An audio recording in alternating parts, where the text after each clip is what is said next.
8 horas con 43 minutos. Damos la bienvenida al doctor José Astudillo.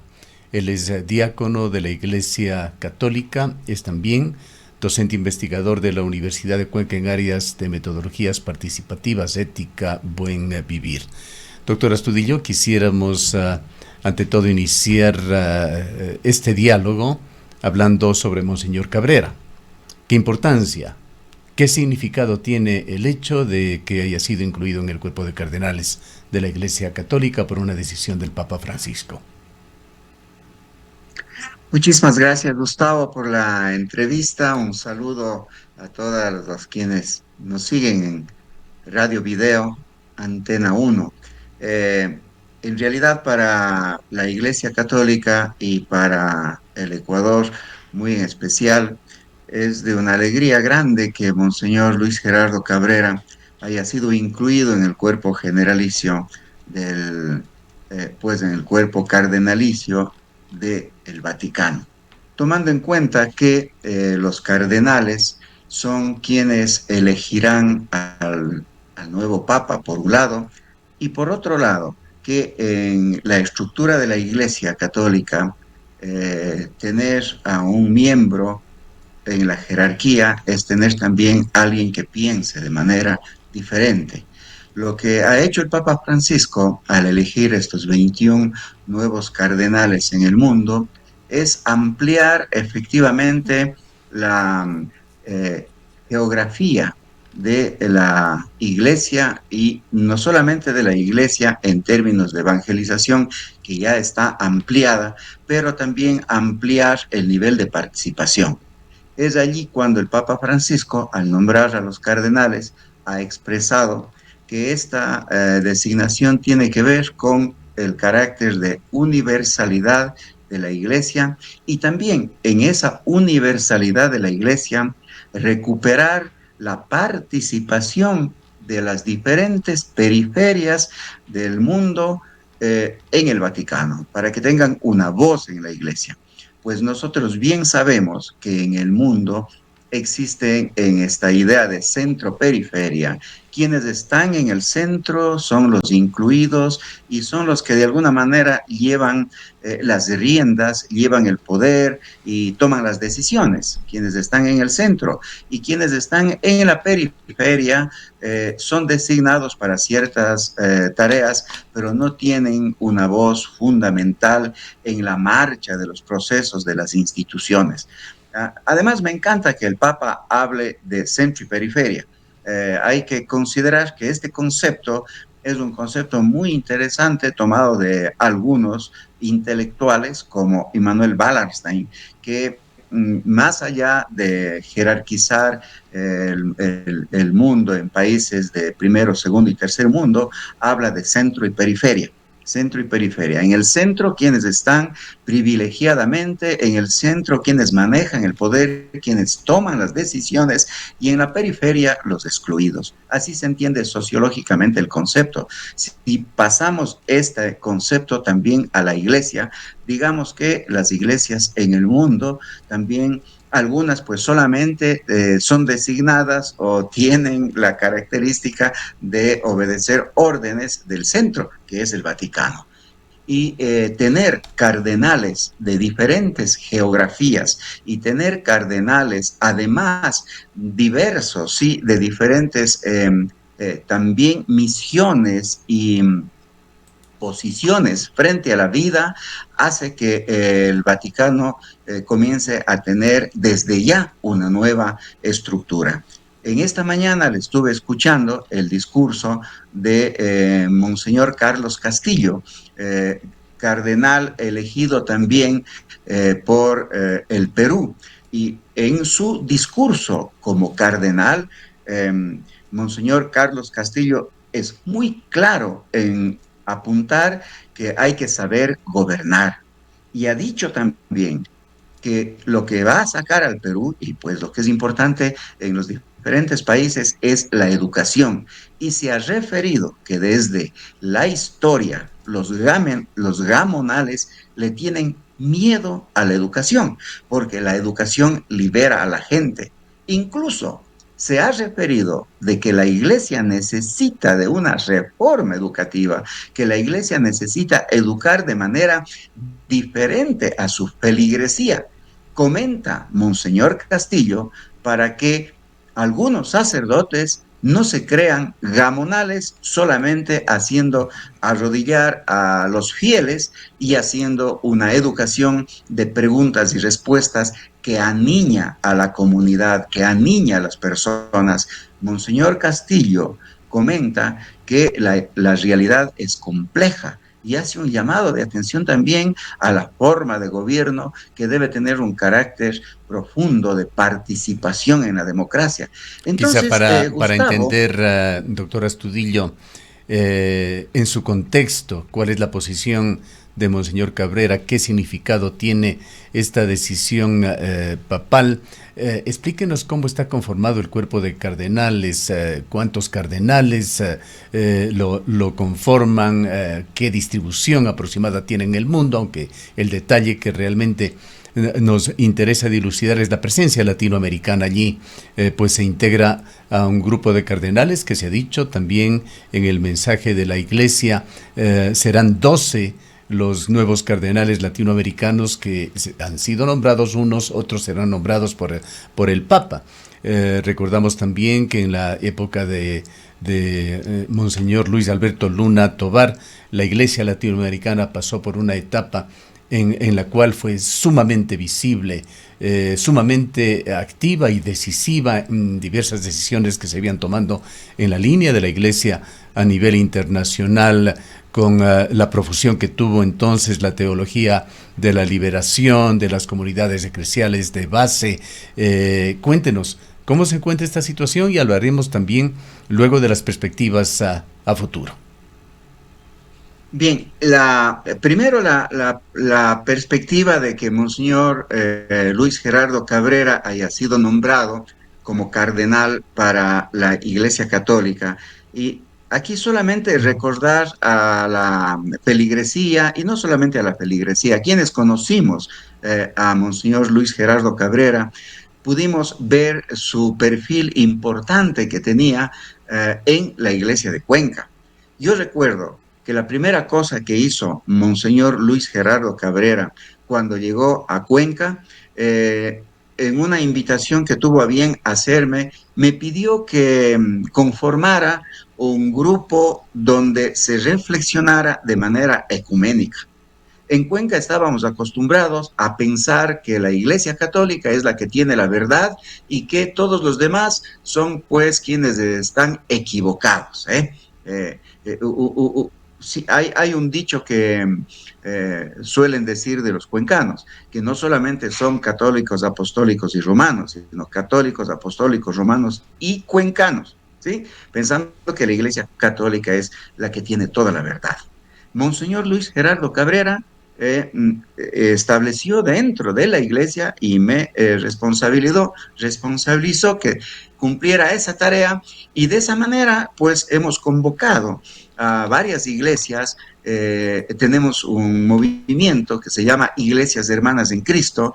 En este movimiento está, por ejemplo, y las iglesias cristianas, ¿no es cierto? Las iglesias evangélicas participan también allí. El pastor Gustavo Cabrera, por ejemplo, es un pastor muy activo en las iglesias hermanas en Cristo. El pastor Martín Samaniego de la iglesia evangélica de la Chola Cuencana también es muy activo en este movimiento y personas que no están necesariamente en la iglesia católica. Esto, por ejemplo, es un hecho que a nosotros nos llama mucho la atención y es una esperanza también, porque la realidad en el mundo es una realidad compleja y para entendernos como seres humanos debemos entendernos de manera diversa, ecuménica, haciendo que la verdad brille, pero no desde el punto de vista personal de cada uno de nosotros o desde nuestro templo o desde nuestra iglesia, sino respetando también a las otras iglesias. Ya, veamos también o llamemos también la atención cómo en el mundo se va fortaleciendo estos dogmatismos religiosos, estos dogmatismos, pues desde la fe que ha hecho que se eleven guerras. pues tener un pensamiento ecuménico frente a la vida es una cosa que me parece muy interesante. Otra cosa que hizo Monseñor Luis Gerardo Cabrera, tal vez estas cosas no son de conocimiento tan extendido en la población, pero se hicieron varias cosas de estas. En el primer punto tengo que decir que durante el mes de enero la iglesia y las iglesias en el mundo celebran la jornada de oración por la unidad de los cristianos. Esperamos que este año podamos hacerlo con alegría para explicar con mayor profundidad el pensamiento que debe regir a nivel ecuménico. Pero también Monseñor Luis Gerardo Cabrera promovió un diálogo de cultura, e invitaba con bastante frecuencia a la curia arzobispal a personas del mundo de la cultura de la ciudad de Cuenca. Es decir, a él le gustaba ese diálogo entre fe y cultura, y no necesariamente aquellos de la cultura que estén en la Iglesia Católica o que tengan fe, sino que simplemente desde la cultura embellezcan el paisaje de la humanidad. Entonces, ese otro pensamiento muy importante de Monseñor Luis Gerardo Cabrera. Y no digamos esa conexión que tenía con la comunidad desde la sencillez, desde la humildad que le caracteriza, y la sencillez y la humildad que tiene Monseñor Luis Gerardo Cabrera, tengo que decirlo, viene desde un valor fundamental que es de sabiduría. Un hombre con profunda comprensión del mundo, un hombre con profunda comprensión de los problemas sociales, sabe que no tiene que hacer alarde de la ciencia ni de los conocimientos, sino que tiene que escuchar. Y esa era una característica, es una característica fundamental de Monseñor Luis Gerardo Cabrera, un hombre, un obispo que sabe escuchar a la gente. Recuerdo que cuando se construía la cárcel, que está ahora en Turi, se conformó un comité para efectivamente hacer una veeduría para la construcción de la cárcel, y se pidió a la curia arquidiocesana que sea miembro de este comité de veeduría. Monseñor era miembro, y recuerdo que muchas veces íbamos con Monseñor a cualquier hora del día sin comunicar a la gente ni sacar cita con nadie. Íbamos simplemente a las comunidades cercanas donde está la cárcel de Turi para escuchar qué dice la gente. Y Monseñor no hablaba nada, simplemente con la primera pregunta de acá se va a construir una cárcel, ¿qué les parece a ustedes? ¿Qué problemas puede tener eso? Él extendía su oído, tan poco, una actitud tan poca en la gente practicada actualmente, ¿no es cierto? Casi nadie escucha, todo el mundo quiere hablar, todo el mundo quiere que le oigan, todo el mundo quiere Doctor brillar, Astudillo, y él simplemente escuchaba. al hablar Y usted entonces, de ecuménico, entendemos que nos habla usted de esa, o que lo ecuménico parte de esa tendencia o movimiento de restauración de la unidad de las iglesias cristianas, pero que ha ido mucho más allá en los tiempos modernos. Significa también una adaptación de la iglesia a los tiempos, un acercamiento a las necesidades, a las prioridades humanas y a las acciones de la iglesia para trabajar por ellas. Si quisiera tocar uno de tantos puntos, uno de tantas aristas que preocupan a la humanidad, que preocupa a nuestra sociedad, no solamente tomándola como planeta, como tierra, planeta Tierra, también como país, como región, como ciudad. Y hablemos de el gravísimo problema medioambiental por el que estamos atravesando. Compartimos con usted, con nuestros oyentes, fotos realmente estremecedoras, fotos de la semana anterior, del día de ayer, de Manacarí, cerca de Manaos, uno de los afluentes del Amazonas, prácticamente seco. Fotos también del entorno de Masar, del proyecto Paute, que es centro de atención de los ecuatorianos. Con usted hemos venido conversando en muchas ocasiones de los temas medioambientales del país, de los riesgos que se ciernen. Hoy estamos sufriendo ya consecuencias graves que pueden tornarse aún más graves y delicadas para este país en crisis. Aterricemos un poco este tema, el nombramiento de Monseñor Cabrera, la acción de la Iglesia en estos temas contemporáneos de hoy en día que nos preocupan a todos. Muchísimas gracias por la pregunta, Gustavo. De hecho, que una de las acciones más importantes que está haciendo el Papa es esa cercanía con el cuidado de la tierra, con el cuidado de la madre tierra. Y hay varios documentos en los que la Iglesia ha reforzado este proceso de evangelización. Es Laudato Si uno y Querida Amazonía otro. Y en este momento están en el Vaticano, en el sínodo de la sinodalidad, en donde uno de los puntos fundamentales es la opción por los pobres y también el cuidado de la naturaleza. Entonces, creo que esta va a ser una de las cosas en las que Monseñor Gerardo Cabrera, que también ha tenido una posición muy clara frente al cuidado de la naturaleza. Y no solamente frente al cuidado de la naturaleza, sino una posición muy clara también frente a la minería en sectores donde son zonas de protección hídrica.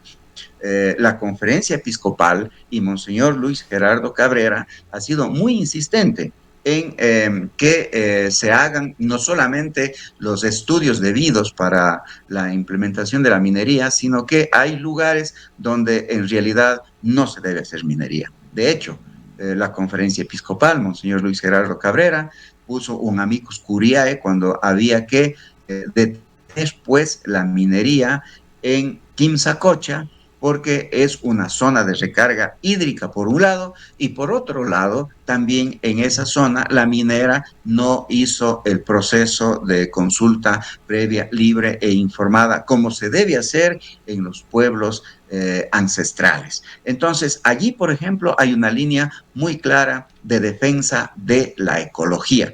De hecho, que más allá de adaptarse al mundo, que es un proceso efectivamente de las instituciones y la Iglesia es una institución, yo creo que una línea de comportamiento humano que debemos tener en este momento es esa armonía entre las personas, el ser humano y la naturaleza. Y la espiritualidad, la religión no puede estar fuera de ese cuidado. Si nosotros recuperamos pensamientos, teólogos importantes en la historia de la Iglesia, como por ejemplo Teilhard de Chardin, que nos habla de que la naturaleza, de que la tierra es un organismo vivo, y él hace una misa sobre el mundo, no podemos nosotros dejar de denunciar en nuestras parroquias, en nuestras comunidades. No podemos dejar de involucrarnos como miembros de la Iglesia en nuestros barrios donde efectivamente no existe un cuidado de la naturaleza y no existe una colaboración también de los seres humanos para tener un nuevo estilo de vida. Yo creo que en este momento el estilo de vida que debe estar dentro de la Iglesia es aquel que ha escogido el mismo Papa Francisco.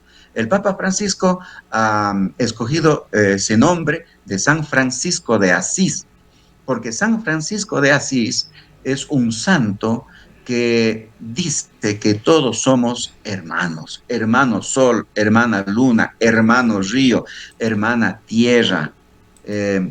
Entonces allí está la santidad y el ejemplo y el testimonio de la Iglesia, el testimonio de la vida cristiana debe estar en esa coherencia permanente, no solamente en la enseñanza, no solamente en la prédica, sino en la práctica de los cristianos frente al cuidado de la naturaleza y frente también a la denuncia doctor de Astudillo, aquellos que el tiempo agreden la se nos naturaleza. agota. Quisiera dejarle con una última pregunta. El día de ayer compartíamos con nuestros oyentes un sesudo comentario sobre libertades económicas de Santiago Basabe, que hizo un pedido público a través del importante portal Primicias a los candidatos presidenciales para que se manifiesten con respecto a su posición sobre economía. Quisiéramos tomando estas ideas de Santiago Basabe, que también los presidenciables se manifiesten con respecto al medio ambiente, a la naturaleza, a la minería, a la agua. Son tiempos de elecciones, como lo señalaba también en este artículo Santiago Basabe. Si es que los candidatos no se expresan claramente o evaden pronunciarse con respecto a los temas que son conflicto, que son temas de debate para las comunidades, para los ciudadanos de hoy, es mejor buscar otra opción. Quisiéramos una reflexión final sobre este tema en tiempos de elecciones. Bien, creo yo que uno de los puntos fundamentales es el tema de la crisis que estamos viviendo. La crisis hidrológica, pues, es una expresión del cambio climático por un desarrollo que se ha implementado efectivamente agrediendo de manera demasiado fuerte a la naturaleza. Y esta es el que nos lleva también a una crisis de inseguridad, porque todo lo que está sucediendo, la lucha por los recursos, la ambición por los recursos, por el oro, por ejemplo, toquemos un punto muy claro, como es la Ponce, en uno de los cantones cercanos a Cuenca, donde existe minería ilegal. Allí hay una lucha, una tensión por aprovecharse de los recursos. Yo creo que si los candidatos no se expresan sobre la buena gestión de los recursos, es decir, la economía atraviesa por la buena gestión de los recursos, no necesariamente por promover actividades o mentir a la comunidad de que el problema económico es la deuda. Y para pagar la deuda, entonces tenemos que tener minería o tenemos que hacer producción a gran escala, como está pasando en la Amazonía. Desde hace tiempos, con usted mismo, Gustavo, ya veníamos conversando de estos temas y yo he venido insistentemente diciendo que François Huttard, un teólogo, sociólogo que ya murió, tiene un texto que se llama El escándalo de los agrocombustibles y denuncia que en Colombia y que en Brasil las quemas son intencionales para promover la siembra de caña y de soya para agrocombustibles. Irracionalmente se ha dado por denominar que podría ser la nueva OPEP de los agrocombustibles. Ahí están las consecuencias. El río Amazonas ya no llega. Los barcos en Iquitos, Perú, ya están embancados en las arenas. Comunidades en Perú y también en Brasil que no tienen agua y que no tienen alimento. Yo acabo de venir, usted sabe, Gustavo, visito frecuentemente la Amazonía y me he sorprendido, nunca he visto, conozco bastante Sucúa esa parte, nunca he visto que en la Amazonía el suelo esté partido. Y me he ido a algunas huertas, han llovido ya 5 días y el suelo sigue partido. Eso es asombroso. Ríos que generalmente tenían 2, 3 brazos en la alta Amazonía, este momento están con un solo brazo, es decir, con una sola parte, las otras están secas. Entonces yo creo que si los candidatos no se refieren no solamente a resolver la crisis energética o a resolver la crisis pues climática a través de una campaña de siembra de árboles, etcétera. No, no, no. A una buena gestión de los recursos, a una buena gestión efectivamente de la economía, lo cual quiere decir que deberían tener una propuesta económica en forma, una propuesta que implique un nuevo estilo de vida en los ecuatorianos, en los países. Ya está sucediendo esto en otros países. En Suiza están promoviendo estos momentos las ciudades de esponja.